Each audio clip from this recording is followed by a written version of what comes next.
Bismillahirrahmanirrahim. Assalamualaikum warahmatullahi wabarakatuh. Kami dari kelompok 5 yang beranggotakan Fatika Fajriyati dan saya sendiri Nuhaizatun Nisa dan Muhammad Ibnu Sina Afwal Bari akan mempresentasikan hasil dari materi yang telah kami diskusikan dengan judul Model Komunikasi Scrum. Nah, pada presentasi pertama kali ini akan disampaikan kepada teman saya yaitu Fatika Fajriyati. Model komunikasi Scrum. Model komunikasi Scrum adalah model komunikasi yang dikembangkan oleh ahli komunikasi yang bernama Wilbur Scrum pada tahun 1954. Wilbur Scrum ini adalah ahli komunikasi yang sangat memiliki pengaruh besar dalam memfasilitasi penggunaan model komunikasi linear pada tahun 1950-an dan kemudian bergerak mengembangkan model komunikasi rasional pada tahun 1973. Model komunikasi Scrum ini menggambarkan proses komunikasi berlangsung dua arah di mana baik pengirim pesan maupun penerima pesan serta bisa berganti peran dalam mengirim dan menerima pesan. 3 unsur komunikasi menurut Scrum. Yang pertama ada sumber atau short, yang kedua ada message atau pesan, yang ketiga ada sasaran atau destination.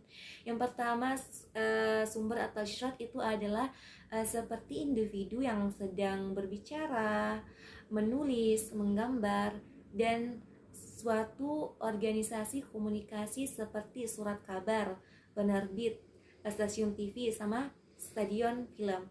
Yang kedua ada pesan atau message yang bisa berbentuk tinta pada kertas, gelombang di udara, dan impuls pada arus listrik. Maksudnya apa sih impuls arus listrik ini? Maksudnya adalah di mana pesan atau message ini adalah sebuah pengantar pesan agar bisa tersampainya pesan ini kepada sasaran, destination. Contoh, kita mengambil contoh telepon, di mana telepon itu pasti membutuhkan yang namanya sinyal, dan sinyal itu pasti dipengaruhi oleh impuls arus listrik dan gelombang di udara. Dan yang ketiga ada sasaran atau destination, yang dimana seperti individu yang mendengarkan, membaca, menonton, atau suatu kelompok yang dimana seperti kelompok diskusi, kelayak, pendengar ceramah. Oke, di sini saya akan sedikit menjelaskan mengenai model-model komunikasi Scrum. Scrum menguraikan model-model komunikasi ini dimulai dari model yang paling sederhana, lalu model yang lebih rumit, sehingga ada usaha untuk menciptakan adanya komunikasi, lalu model yang menganggap adanya interaksi di antara dua pihak. Nah, untuk memasuki model yang pertama, yaitu merupakan pengembangan dari Shannon Weaver, dan di sini ada gambar yang bertuliskan source atau sumber, dan juga encoder, lalu sinyal, kemudian ada decoder dan destination. Nah, source di sini sebagai sumber akan berlaku sebagai encoder.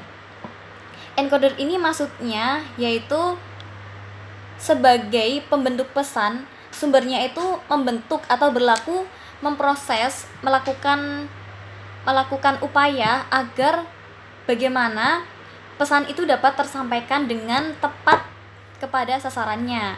Nah, lalu di situ ada decoder. Decoder ini akan menjadi penerima pesan, lalu kemudian pesan itu diolah dan dipahami dengan baik agar tepat ditujukan kepada sasarannya, yaitu destination.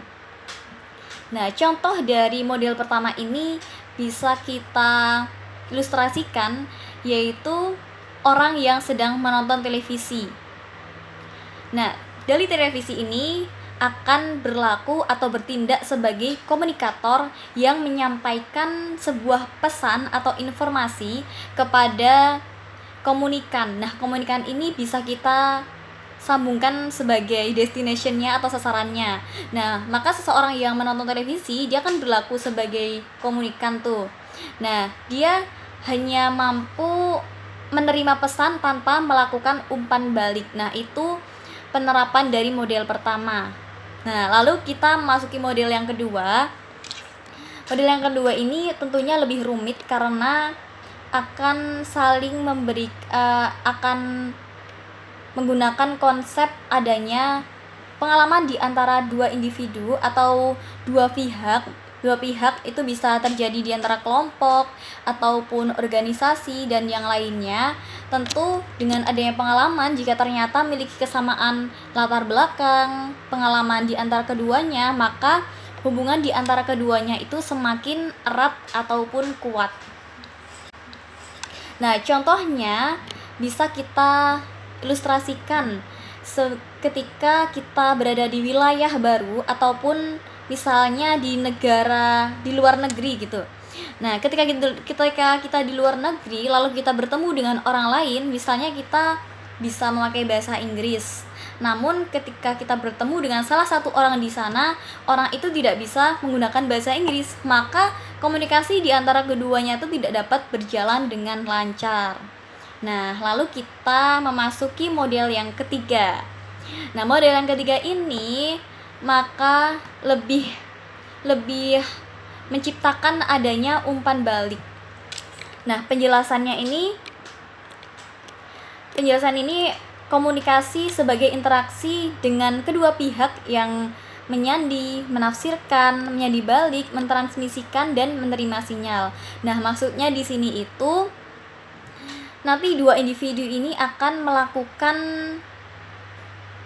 menjadi pelaku yang sama-sama memberi pesan. Nah, prosesnya seperti ini.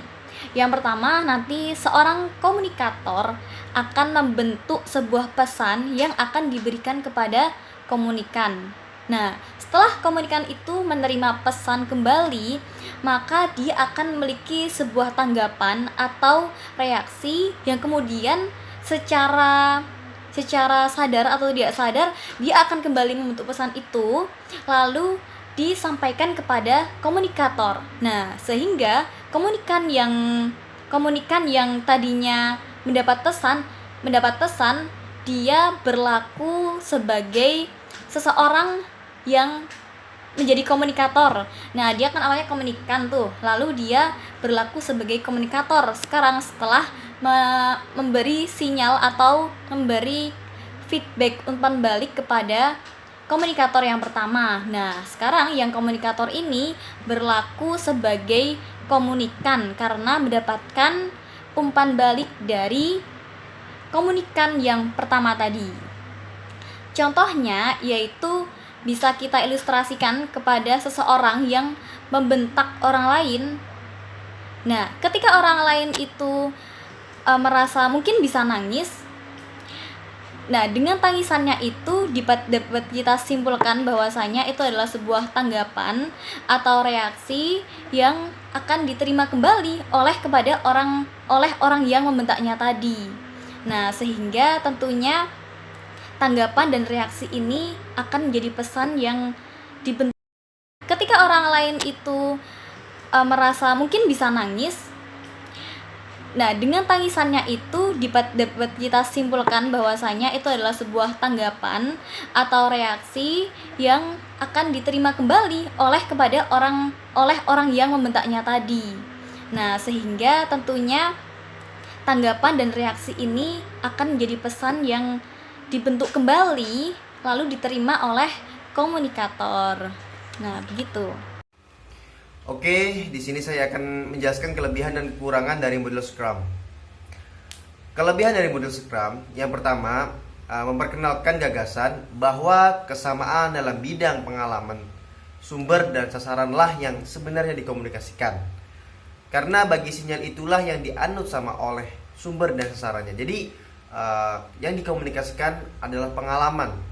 Itu kelebihannya. Pengalaman dari sumber dan sasarannya. Yang kedua, menganggap komunikasi sebagai informasi dengan kedua pihak yang menyandi, menafsirkan, menyandi balik, mentransmisikan dan menerima sinyal. Jadi dari kedua pihak itu menafsirkan, menjadi balik dan menerima sinyal. Yang ketiga, model ini memiliki unsur breadth of experience yang tidak dimiliki oleh model lain. Itu kelebihan dari model Scrum. Untuk kekurangan dari model Scrum, yang pertama ialah di dalam setiap konsep model yang ia buat selalu menunjukkan perubahan dan perkembangan yang relevan terhadap fenomena yang terjadi dalam masyarakat.